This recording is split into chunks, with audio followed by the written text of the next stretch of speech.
end product.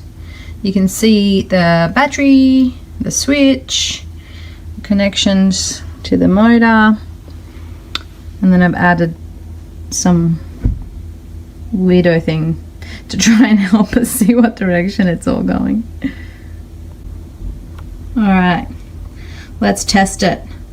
We can see if I push the switch this way, it was going anti-clockwise. If I push it this way, it's going clockwise, I think. Right? Clockwise? Yeah. And then anti-clockwise.